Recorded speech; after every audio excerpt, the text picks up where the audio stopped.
বাংলাদেশে বন্যার কারণে আলোচনায় ভারতের ডুম্বুর জলবিদ্যুৎ প্রকল্প। অভিযোগ উঠেছে, সতর্কতা ছাড়াই ত্রিপুরার এই জলাধারের সবগুলো জলকপাট খুলে দেওয়া হয়েছে। এতে ত্রিপুরার বিভিন্ন জনপদ ভাসিয়ে উজানের পানি হু হু করে ঢুকছে বাংলাদেশে। সবশেষ 1993 সালে এই বাঁধের স্লুইস গেট খোলা হয়েছিল।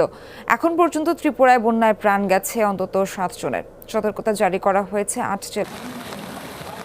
প্রবল বন্যায় বিপর্যস্ত বাংলাদেশের বিস্তীর্ণ এলাকা, সীমান্ত সংলগ্ন ভারতের ত্রিপুরার হাওড়া, ধলাই, মুহুরী ও খোয়াই নদীর পানি বিপদসীমার ওপর দিয়ে প্রবাহিত হচ্ছে। ভারী বৃষ্টিতে তলিয়ে গেছে গোমতী জেলায় অবস্থিত জলবিদ্যুৎ প্রকল্পের ডুম্বুর জলাধারও। এ পরিস্থিতিতে স্লুইস গেট খুলে বাড়তি পানি ছেড়ে দিয়েছে প্রকল্প কর্তৃপক্ষ, যা গেল 31 বছরের মধ্যেই প্রথম।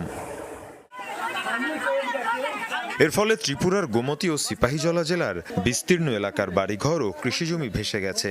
সেই পানি ঢুকছে বাংলাদেশের ফেনী, কুমিল্লা সহ বিভিন্ন জেলায়। বিপাকে এসব অঞ্চলের লাখ লাখ মানুষ। ভারতের আবহাওয়া দফতর বলছে, পুরো ত্রিপুরা রাজ্যেই আগামী দুদিন ভারী থেকে অতি ভারী বৃষ্টিপাতের শঙ্কা রয়েছে। রেড অ্যালার্ট জারি করা হয়েছে একাধিক জেলায়। রাজ্য ও জাতীয় বিপর্যয় মোকাবেলা বাহিনী, সিভিল ডিফেন্স এবং ফায়ার সার্ভিস উদ্ধার তৎপরতা চালাচ্ছে। রাজ্য জুড়ে খোলা হয়েছে প্রায় 200 ত্রাণ শিবির। এর আগে মঙ্গলবার ভূমিধসে গুড়িয়ে যায় সিকিমের তিস্তা জলবিদ্যুৎ কেন্দ্রের একাংশ। 510 মেগাওয়াটের বিদ্যুৎ কেন্দ্রটি একটি পাহাড়ের পাশে অবস্থিত ছিল। কয়েকদিন ধরেই ভূমিধসের ঝুঁকিতে ছিল পাহাড়টি। কর্তৃপক্ষ বলছে, ভারী বৃষ্টির কারণেই হয়েছে এমন ভয়াবহ ভূমিধসের ঘটনা।